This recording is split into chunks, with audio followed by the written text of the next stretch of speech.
Assalamualaikum warahmatullahi wabarakatuh. Apa kabar Anda pemirsa dan juga pendengar Pro 1 RRI Bandung dan juga Mutiara Pagi RRI Bandung yang disiarkan juga di Tasikmalaya, Ciamis, Garut, Sumedang, Subang dan juga Cianjur, dan Anda juga bisa menyimak langsung ya di channel YouTube kami di RRI Bandung Live. Mutiara Pagi RRI Bandung kali ini senang sekali tentunya saya Alan Albana bisa membersamai Anda, di mana pagi hari ini kita akan membahas mengenai 7 golongan yang meraih naungan Allah Subhanahu wa taala. Nah, seperti apa? Alhamdulillah sudah hadir tentunya di studio kami ada Bapak Ustadz Usin S. Artiasa SEMM. Assalamualaikum warahmatullahi wabarakatuh Pak Ustadz. Assalamualaikum warahmatullahi wabarakatuh. Baik, menarik Pak Ustadz. 7 golongan yang meraih naungan Allah. Seperti apa Pak Ustadz Mangga? Baik. Assalamualaikum warahmatullahi wabarakatuh. Innal hamdalillah nahmaduhu wa nasta'inu wa nastaghfiruh. Wa na'udzu billahi min syururi anfusina wa min sayyiati a'malina.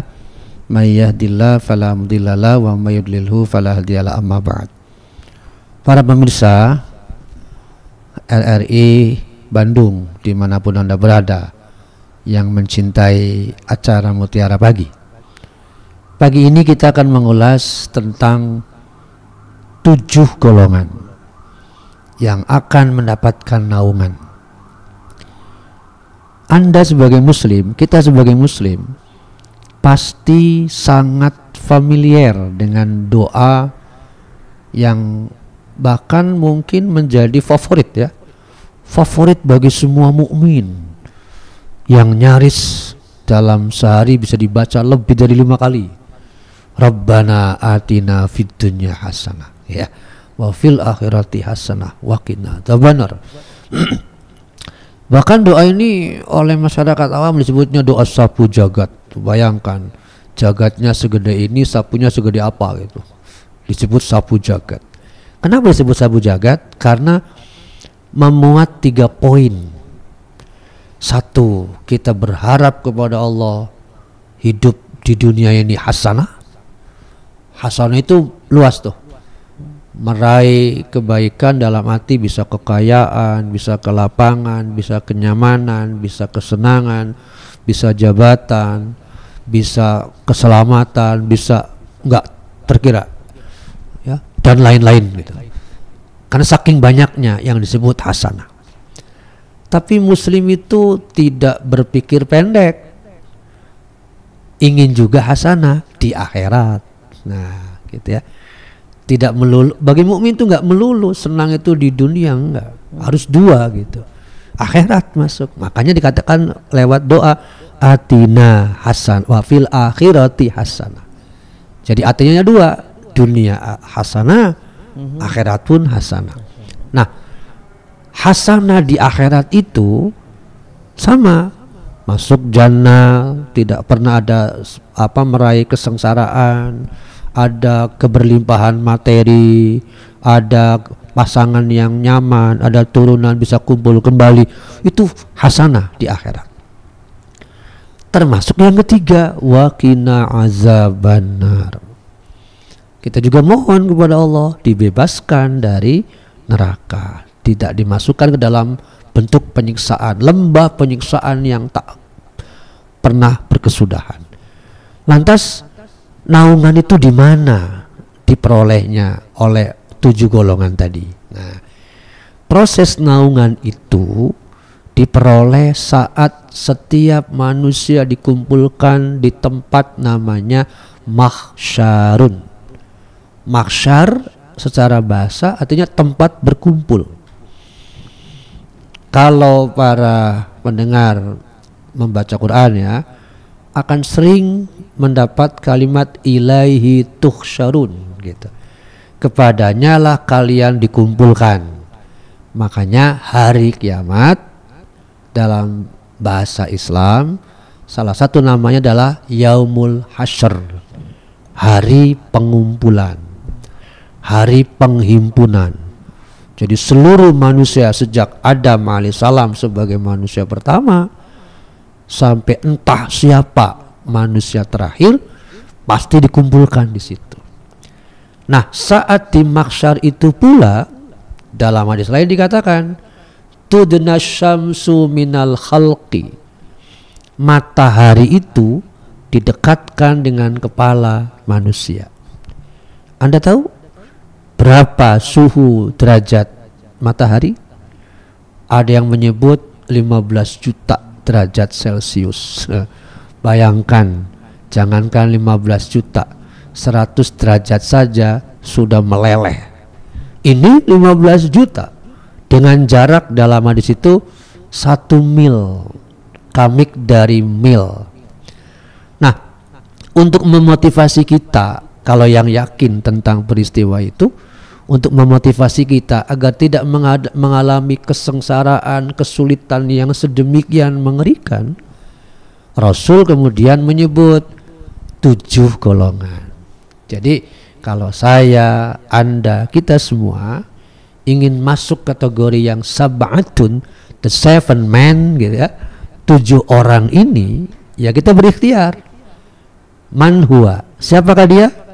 1, imamun adil, pemimpin yang adil, pemimpin yang jujur, pemimpin yang benar, pemimpin yang mengedepankan integritas, pemimpin yang menjadikan watak akuntabilitasnya sebagai brand bagi dirinya. Dia tidak perlu melakukan pencitraan, tidak. Dia tidak perlu melakukan pemolesan diri tentang siapa dirinya dengan karakter yang artifisial, tidak. Dia betul-betul dibimbing oleh nuraninya, sedangkan nuraninya dibimbing oleh Al-Quran dan Sunnah. Kalau mindset seseorang yang menjadi pemimpin sudah seperti itu, berkahnya banyak bro. Itu kira-kira anak muda kan, berkahnya banyak bro. Jadi kalau kita betul menjadi pemimpin dengan konsep adil, ya benar, ya jujur, pasti di akhiratnya diberi naungan. Di dunia saja sudah banyak dielu-elukan orang, didoakan yang baik-baik, kalau bahkan diminta lagi, tolong dong, udahlah jangan digantilah, soalnya enak gila gitu. Enak gila pemimpin kayak gini nih, pasti suka gitu. Kenapa?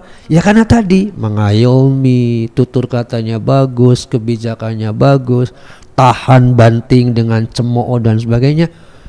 Pokoknya pada diri pemimpin seperti ini luar biasa. Ada seorang tokoh, saya tidak menyebutkan namanya ya.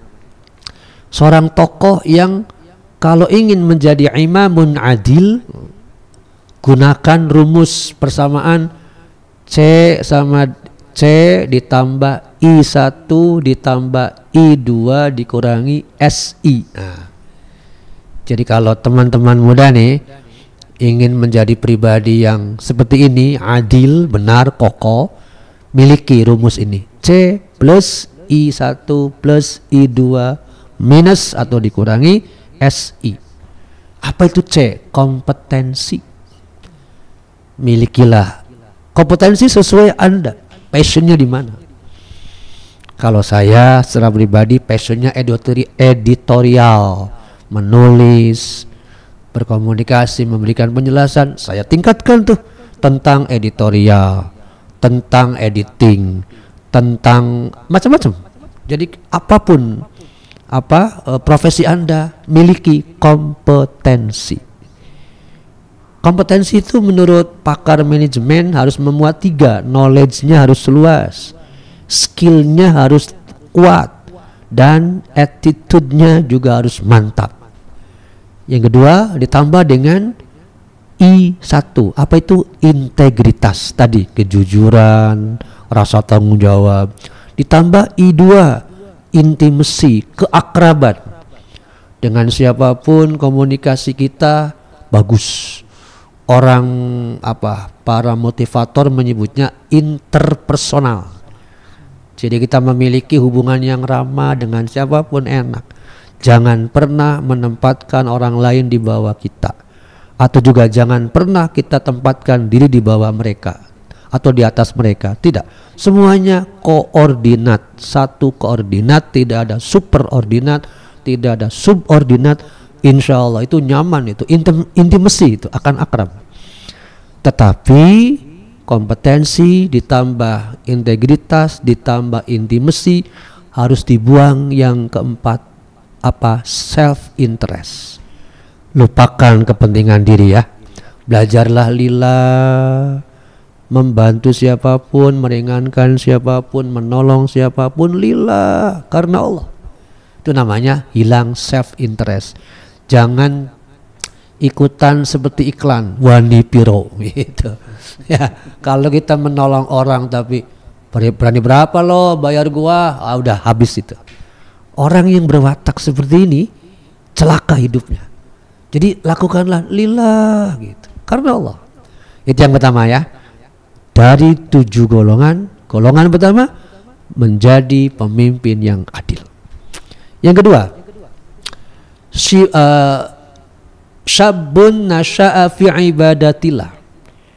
Orang kedua atau golongan kedua yang pasti mendapatkan naungan Allah adalah anak muda yang dengan tekun, rajin, bersabar tadi, terus menempuh perjalanan ibadah. Anak muda ini sadar betul bahwa untuk mencapai sesuatu yang nyaman, yang baik, atau sesuatu yang membuat dia tenang, comfort zone, itu membutuhkan ketekunan, membutuhkan rajin, membutuhkan konsistensi. Nah, anak muda yang model ini yang akan bisa meraih naungan Allah tadi. Boleh jadi dia mendapatkan tantangan dari teman-temannya yang sebaya atau dari orang-orang sekitarnya untuk menghentikan apa yang baik dia lakukan. Tidak mudah loh di tengah-tengah hari ini ya, anak muda bertahan baik itu wow, keren. Nah, Anda yang muda-muda, ayo kita belajar seperti ini ya. Betapapun ingat ya, teman-teman Anda yang akrab hari ini suatu ketika akan lepas dari Anda kan, tidak peduli suatu ketika nanti. Mungkin sekarang masih peduli bro, masih, tapi nantinya nggak peduli dia. Lo masuk ke rumah sakit, dia cuek banget, ngapain, bukan urusan gua. Hati-hati itu ya. Makanya bertahanlah dengan kesabaran untuk terus beribadah tadi, nasya'a fi ibadatillah.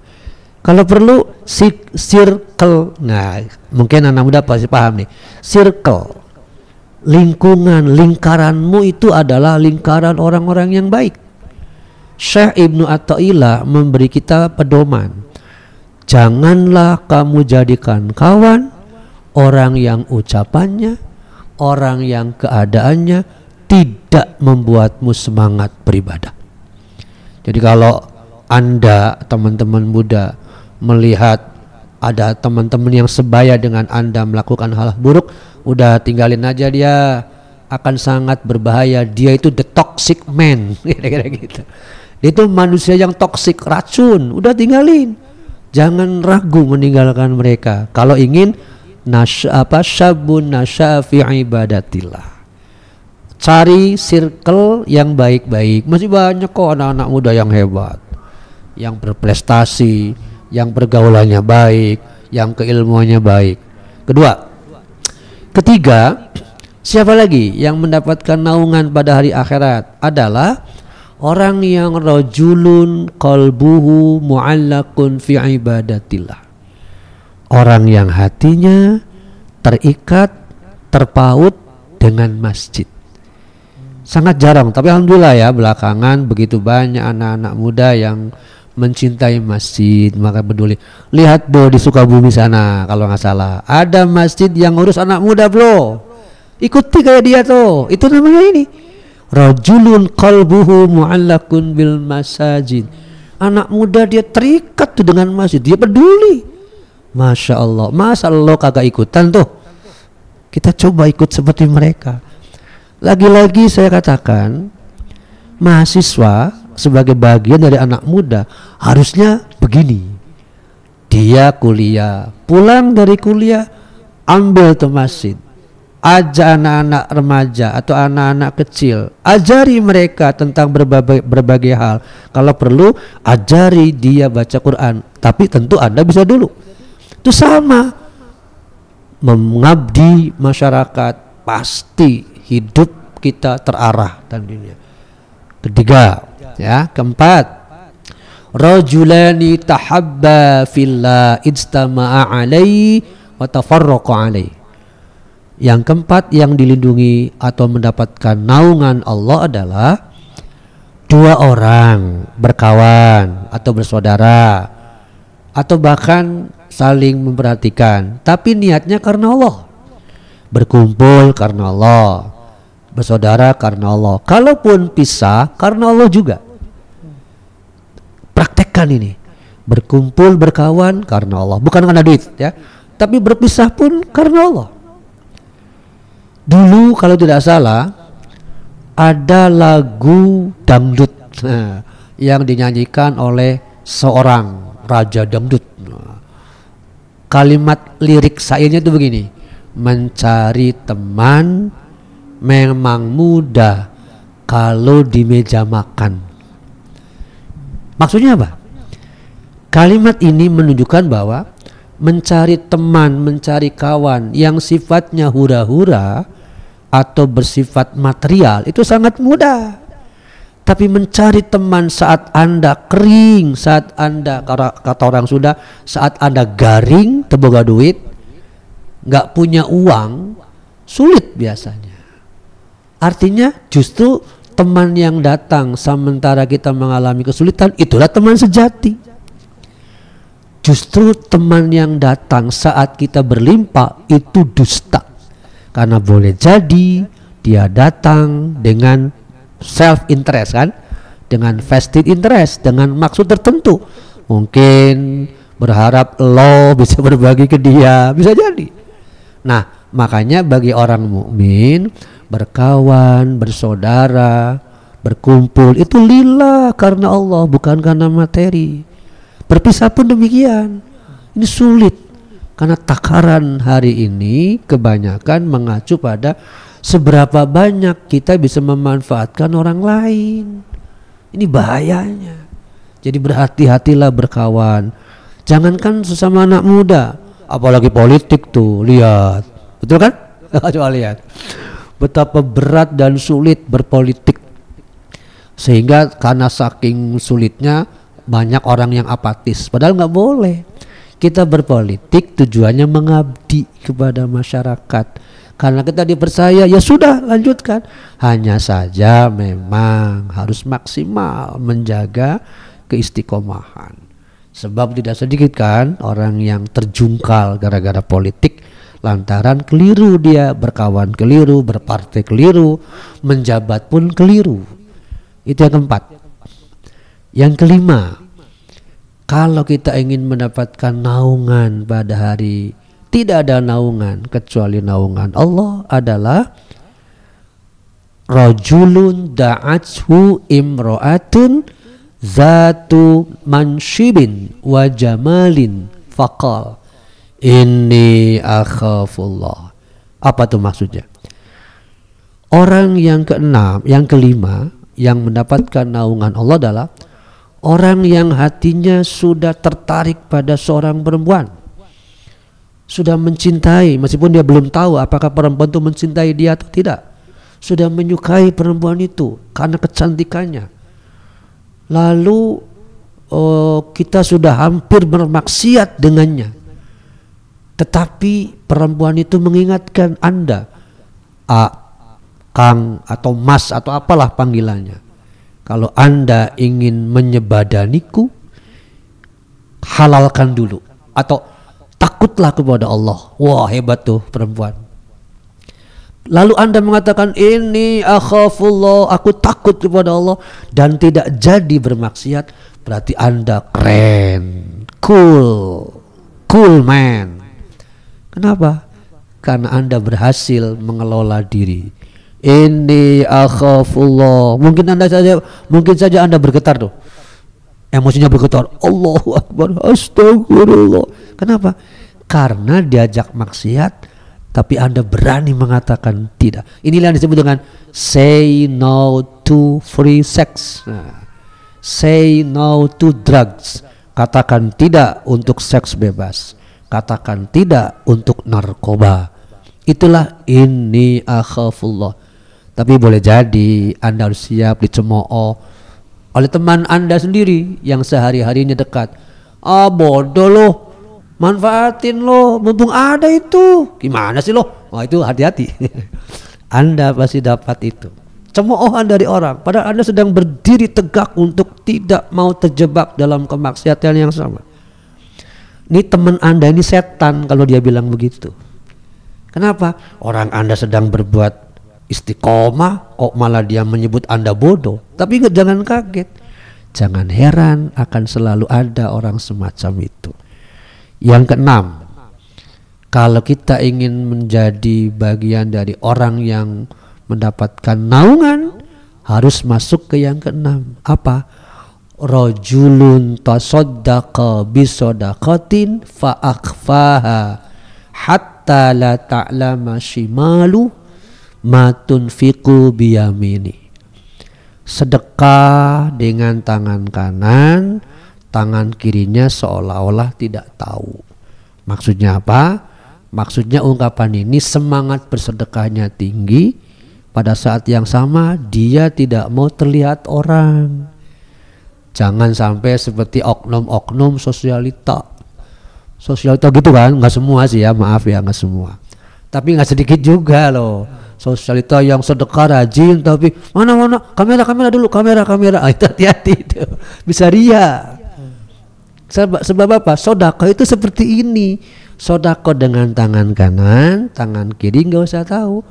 Tapi bukan berarti tidak boleh sih, bukan. Karena Al-Quran membolehkan sodako terang-terangan. Tapi jagalah hati agar jangan sampai membantu orang tapi bermaksud untuk mendapatkan pencitraan. Nah, biasanya yang kayak gini kan menjelang pemilu ya. Menjelang pemilu pokoknya nanti aja deh. Kalau mau pemilu kan biasanya ramai ya, berbagi-bagi. Nah, hati-hati, bukan itu maksudnya.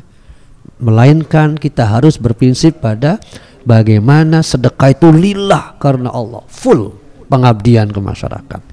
Yang terakhir, orang ketujuh atau golongan ketujuh di mana kita akan mendapatkan naungan adalah orang yang rajulun zakarullah, seseorang yang mengingat Allah dalam situasi kholian, sunyi, sepi, sendiri. Lalu fafadat aina, cucuran air matanya karena dia merasa berdosa, merasa banyak kekurangan. Itu yang Anda harus sering lakukan. Saya juga sama, akan bertekad untuk menjadi bagian dari satu di antara 7 golongan tadi, atau kalau perlu 7 tujuannya. Ketujuh karakter itu ada pada diri kita, termasuk yang terakhir. Maka sering-seringlah kita berdiam diri, ya, diam merenung dalam beberapa menit di tengah sunyi, hening, diam, lalu ingat masa lalu kita, dosa kita kepada orang tua kita, pada orang lain. Apakah hari itu kita sudah mengambil hak orang? Apakah hari itu kita menyakiti orang? Apakah hari itu kita mengambil sesuatu yang bukan milik kita? Apakah hari itu kita menyakiti atau mencegah seseorang berbuat baik atau tidak? Itu, tangisan itu insya Allah akan menjadi penghapus segala dosa masa lalu. Kata Allah dalam banyak ayat Quran, orang yang beristighfar, orang yang beriman dan beramal soleh, yukaffir anhum sayyiatihim, akan Allah hapuskan kesalahan-kesalahannya masa lalu. Kesalahan itu yang dihapus akan membuat hati kita nyaman, terlepas dari ketegangan-ketegangan spiritual. Kita betul-betul dibuat nyaman luar biasa. Itulah yang dialami oleh para mu'alaf cerdas ya. Jadi para pemirsa, 7 golongan ini Mari kita coba copy paste ya. Kita coba tiru, kita coba laksanakan, yakini, pahami, jalani dengan konsistensi yang tinggi. Barakallah li wa lakum. Baik, tentunya juga kami ucapkan terima kasih banyak pada Bapak Ustadz Husin S. Arsiasa SEMM, pengasuh Majelis Taklim Masjid Salman ITB, sudah memberikan ilmu yang begitu sangat luar biasa bagaimana 7 golongan yang dinaungi oleh Allah Subhanahu wa taala, dan tentunya juga kita pun termasuk ke dalam 7 golongan yang bisa dinaungi oleh Allah Subhanahu wa taala. Dan terima kasih juga untuk Anda pendengar dan juga pemirsa sudah menyimak kami.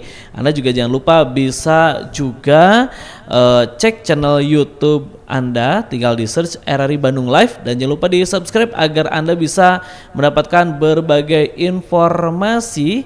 Kemudian juga Anda bisa mendapatkan notifikasi terkait dengan topik-topik Mutiara Pagi RRI Bandung setiap harinya. Terakhir mungkin Pak Ustadz boleh disampaikan motivasi apa yang bisa dilakukan agar kita bisa termasuk ke dalam 7 golongan yang dinaungi oleh Allah Subhanahu wa taala. Para pemirsa, secara khusus saya sampaikan kepada anak-anak muda ya, teman-teman muda, baik perempuan maupun laki-laki, agar kita menjadi bagian dari 7 golongan yang dilindungi tadi atau yang mendapatkan naungan. Apa motivasinya? Satu, sebagai mukmin ingat, yakini bahwa akhirat itu ada. Nah, itu saja. Kalau kita yakin akhirat itu ada, berarti kita sudah satu langkah berpikir ke depan. Namanya futuris kan. Sebab kalau akhirat saja diyakini tidak ada, ya nggak mungkin melakukan apapun nantinya. Jadi poin pertama itu yakini akhirat itu ada, yakini jannah itu ada, yakini neraka itu ada, yakini kehidupan setelah mati itu ada dengan beragam kondisinya. Tepis sudah anggapan-anggapan atau provokasi orang yang mengatakan akhirat itu ramalan, gak usah ikutin tuh. Sebab kata Allah, kalau Anda mengikuti provokasi orang yang seperti itu, yakni mengikuti hawa nafsu orang yang tidak yakin dengan adanya kiamat, fatarda, Anda ikut binasa dengan dia. Satu. Yang kedua, kalau sudah meyakini akhirat bahwa itu ada, maka lakukan preparasi, persiapan. Seperti Anda melakukan persiapan ketika dari SD ke SMP, dari SMP ke SMA, dari SMA ke kuliah, dari kuliah ke kerja. Ada kan preparasi. Lakukan tuh persiapan. Apa persiapannya? Ilmu antara lain. Imam Syafi'i rahimahullah memberi kita nasihat. Man aradal akhirah fa'alaihi bi'ilmi. Siapa yang menginginkan akhirat, carilah dengan ilmu. Man arada dunya fa'alaihi bil ilmi. Siapa yang ingin meraih kehidupan dunia yang hasanah, tadi harus dengan ilmu. Man aradahuma. Siapa yang ingin meraih dunia dan akhiratnya secara bersamaan, fa'alaihi ma bil ilmi. Maka dia wajib mencarinya dengan ilmu. Jadi persiapan terbaik itu berilmu sesuai dengan bidangnya. Yang ketiga, agar kita tadi meraih naungan setelah yakin tentang akhirat, kedua memiliki ilmu, yang ketiga maulah bergerak maju, moving forward. Segera lakukan ke depan dan siapkan mental untuk menghadapi kondisi apapun. Percayalah, Anda tidak sendiri. Banyak orang yang melakukan seperti Anda untuk meraih kedamaian itu. Jadi kalau Anda bukan satu-satunya orang yang menghadapi kesulitan, tidak. Orang sebelum kita juga sama.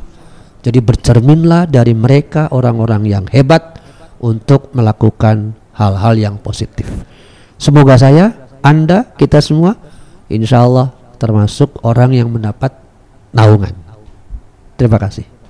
Baik, terima kasih juga untuk Anda pendengar juga pemirsa Mutiara Pagi RRI Bandung dimanapun berada.